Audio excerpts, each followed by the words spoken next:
Hindi malaman ang gagawin. That's what I'm getting from this deck right in here. Why? Let us ask Archangel Michael, Guardian Angels. Okay. Look at this. The Eight of Swords. Look at how this hand crumpled. Ito, oh. Tignan mo. So, I do see that whoever this person is, this person here ay keeping it sa kanyang self lang. Okay, at mukhang parang hindi niya na ito kinakaya. May energy rin na medyo matagal-tagal na itong nangyayari at mas tumatagal-tagal na. So, parang gusto niya na ritong makawala sa ganitong klase ng energy. I do see that this person here, hindi naman talaga rito tied ang kanyang mga hands, no? Dahil meron naman siya ritong laya na gawin kung ano yung pwede niya ritong gawin or kung ano yung maisip niya, right?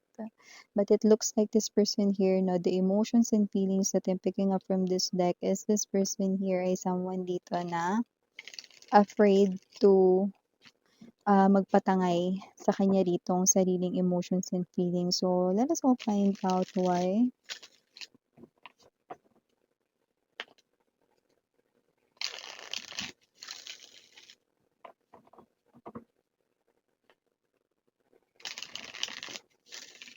If we want to do something, no, kailangan mag-initiate tayo, right? So, dapat kailangan kahit na gaano pa nakakatakot, gaano pa parang hindi tayo ka-unsure, mas maganda pa rin na i-try.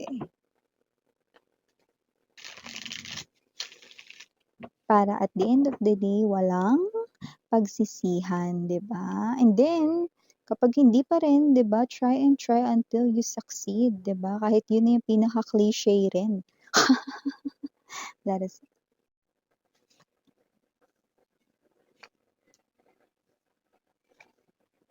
Hmm, malinaw. Ang alin? Wait lang, ilatag muna natin lahat, pero malinaw yung nakikita ko rito 'no, na sagot kung saan nako-confuse naman ang energy na ito, yun 'no. Center ng reading, King of Coins right next to Judgment, Four of Coins in reverse, Ace of Pentacles ang nakikita ko dito sa Page of Pentacles or Page of Coins, Knight of Wands, okay. Bottom of the deck, the Knight of Swords, the Six of Swords, and the High Priestess. Yeah.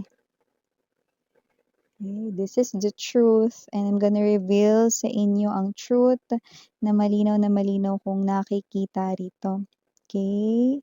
So, in-involve ka ng person mo sa isang third party situation, right? No? Pero malinaw na nakikita ko rito no, ang bagay na Seven of Cups energy, kinakukonfusan ng person mo ngayon. Ayan, no? So, nakita ko rito, no? I'm getting the word, okay? Not compatible. Ayan, no? Not compatible. Okay? Silang dalawa ng kung sino man yung pinili niya over you or instead of you. Ang nakikita ko rito na parang ganito yun eh, no? Nagpapakita sa aking vision, yung laruan ng bata, no? Na, kunwari, no? This is the board. Tapos, dito, star ang shape. Dapat star din yung kukunin mo, tapos ilalagay mo dun para tugma, no? Okay, star ang shape pero pinagpipilitan ang circle doon. Papasok ba doon? Siyempre hindi, 'di ba?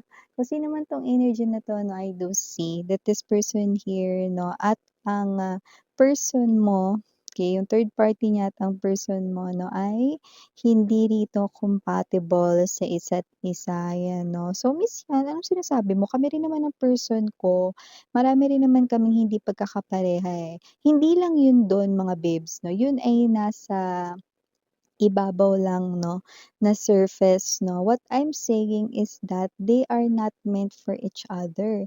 That's why they are not compatible. We are not talking about magkakaiba sila ng hilig or magkaiba sila ng favorites 'no, or magkaiba sila ng ugali 'no. It's not about that mababaw na surface na gano'n, 'no? Kundi yung something here spiritual, something divine, with the Sun and the Hierophant, 'no? They're not compatible, their souls are not compatible. They're not for each other. That's why, no, this looks like, no, a puzzle na hindi yung mabubuo kung hindi naman sukat yung piece na ilalagay mo doon, 'di ba? Parang gano'n 'yon, no? So whatever the case may be, nakikita ko na yun yung dahilan kung bakit siya rito uuwi sa'yo. Kasi etong kung sino man 'to na person na ito 'no, they are trying to fit in dito sa person na ito pero no matter, okey, ang kanila ritong gawin 'no, wala talaga. So, your person will decide to cut the connection with this person here 'no. Parang kahit na parehas sila na pilit inaayos yun, hindi maaayos. You know what I mean? Parang palaging kunwari naaayos nila ng mabilis yung isang problema na hindi naman gano'n kaliit pero nasusundan din agad ng another problem, no, and it looks like this is already too much. Is the universe challenging us? No. The universe isn't challenging them, but the universe 'no, hindi talaga rito tutugma ang dalawang tao at palaging meron ditong problem na magge-get in the way sa kanila because they are not for each other, okey? Kaya nga 'di ba may mga parang example, may mga lakad ka na hindi natutuloy. 'Di ba? Pero nagpapasalamat ka hindi natuloy yun, kasi may mga magaganda palang nangyari sa araw na yun, 'di ba? So, like let's say example, parang ganito lang 'yan, ikaw ito 'no, na hindi ka umalis kahit may lakad ka sa araw na yun, okey? So, may dumating na bisita na gusto mo, 'di ba? So, whatever the case may be, parang gano'n yun o kaya naman, naiinis ka kasi late ka na, hindi ka umabot dun. Pero sa kabilang banda nalaman mo na may aksidente pala 'no doon na nangyari 'no at kung nakapunta ka doon puwedeng kasali ka dun. See? So it looks like kung ano man ito 'no, it's a blessing in disguise dito 'no. So I do see 'no, that the universe na hindi kasalanan ni universe yun 'no, it's the way of life. Like I'm telling you 'no, merong malaking scale sa mundo 'no, at kailangan maging balanse po ang lahat 'no, kagaya ng puzzle pieces 'no, parang gano'n 'yun. So, hindi dapat ipagpilitan kasi 'pag hindi compatible ang souls ng dalawang individual kahit pa sila ay magsama rito at kahit ayusin pa nila ito, maghihiwalay at maghihiwalay sila. So, ibig mo ba sabihin, Miss Yan, yes, you heard it right, 'no? Your person and you, kaya kayo naka-stand 'no, through the test of time, lalo na yung mga nakuha ko rito, mga long term na kayo rito, long time boyfriend, long time girlfriend, long time husband, long time wife mo na 'yan. Wala tayong gender dito, bahay, lalaki, LGBT, okey? Kayanin niyo natagalan yung isa't isa kasi ang dami niyo ng nagawa ritong pagsubok 'no, because your souls rito 'no, ay really meant for each other. Pero Miss Yan, nagawa niya akong lokohin, nagawa niya nga ng mga liwa sa'kin, nagawa niya nga na magkaroon ng iba. Hindi niya nga ako pinili, ginawa niya nga ako ritong options, eh. Yes, okay. Because your person right in here 'no, is someone dito na alam kong alam mo 'to, mas mature ka kaysa sa person mo, tama? Kung yes ang sagot mo diyan, ang person mo ay itong person na ito. Okay, sabi ko sa inyo 'no, for you to be able to be perfect match or compatible for each other, your person is definitely, absolutely the one for you. But sabi ko sa inyo, iba-ibang timeline ng mga tao, so ibig sabihin nauna kang mag-mature or mas mature ka ngayon 'no, puwedeng kasi sa mga experiences mo sa life.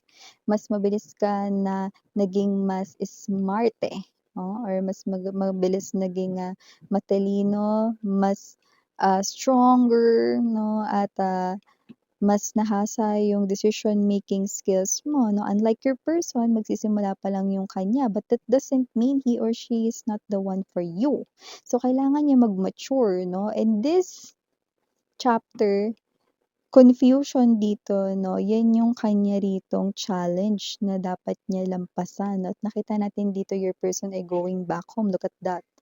May alsabalutan dito, pauwi na siya sa'yo 'no, and I love it because the Ten of Wands energy, ay ang energy ng,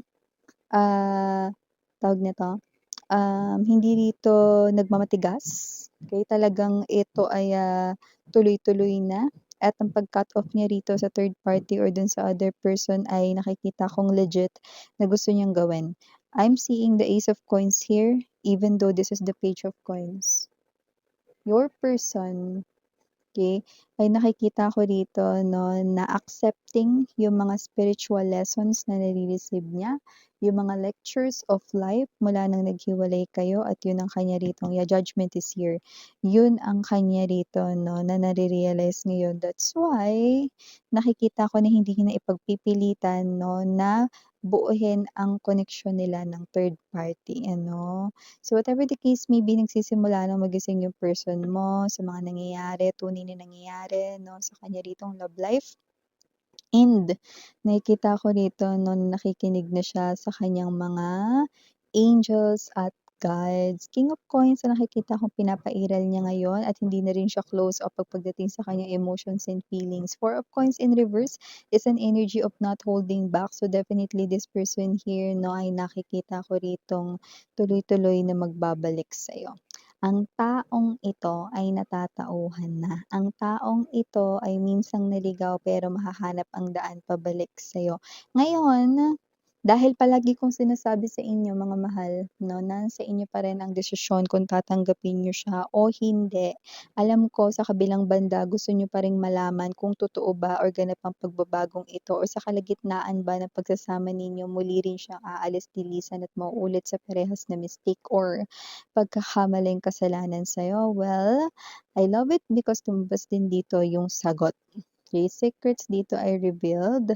Okay, nakikita natin dito 'no, na hindi na gagawa ng parehas na mistake ang taong ito 'no, dahil balanse na ang inyo ritong love scale. Ang taong ito 'no, kaya nangyari yun 'no, para magising siya, nakaramdam siya rito ng matinding takot nang nawala ka sa buhay niya 'no, at para makita niya rito 'no, na ibang tao yung nasa tabi niya, ayaw niya pala nun. 'Di ba? So whatever the case may be, I do see that this person right in here sa gitna ng pagsasama ninyo, do not worry, don't get scared, kasi this person will not go back na sa kanya rito 'no, na mga nagawa dati 'no. Those are the days na immature pa siya. Those are the days na hindi niya pa naiintindihan at, hindi niya pa nakikita ang real meaning ng love at ang kanyang deepest feelings for you. But now alam na alam niya na 'yan. Kaya nga wala na siyang iniwan na gamit doon, dinala niya na lahat, ayan, oh. So that doesn't mean 'no, na para lang 'to dun sa mga naki-live-in sa kanilang mga third party 'no. Ibig lang sabihin niyan, wala na siya ritong kahit na ano ritong natitirang kabalak-balak na balikan pa yung third party, yun ang ibig sabihin nun 'no.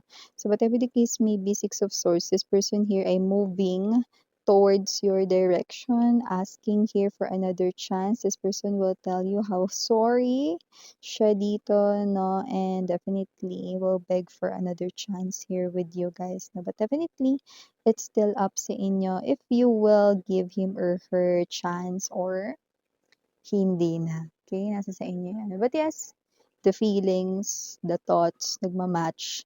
Walang halo ritong, nagda-doubt siya, walang gano'n. Wala ring halo dito na lies, wala ring gano'n. This person here 'no, ay definitely very in tune sa kanya ritong feelings and emotions here for you guys. This person's afraid to lose you. Okay. Yeah, King of Coins energy. This is his or her core energy. I'm afraid to lose you. Oh, initials. We have here capital letter K, capital letter D, capital letter T, capital letter J. Oh, someone said it could be TJ. Just take only what resonates. We also have here capital letter U, capital letter Y, capital letter S, and capital letter N.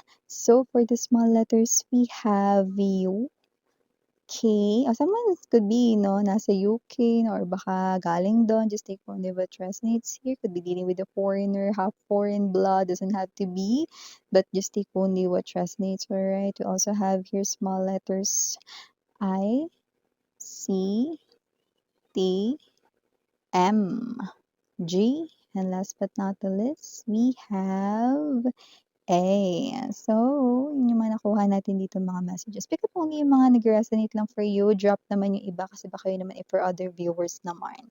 Okay, so iwan ko na sa inyo itong mga mensaheng ito, mga mahalaga na Miriana, Annie, for the girls and Yana, doon na for the boys. Sarang Hail, Love and Light, Nidra. Please to check out other channel for more collective readings for all. I don't know, no, hindi ata ako nakapagbate sa hi pala sa ating mga bagong viewers diyan. My name is Yan. Tuloy-tuloy kayo dito, no? And Buyers, maraming salamat. Alright. Sarang Hail, Love and Light.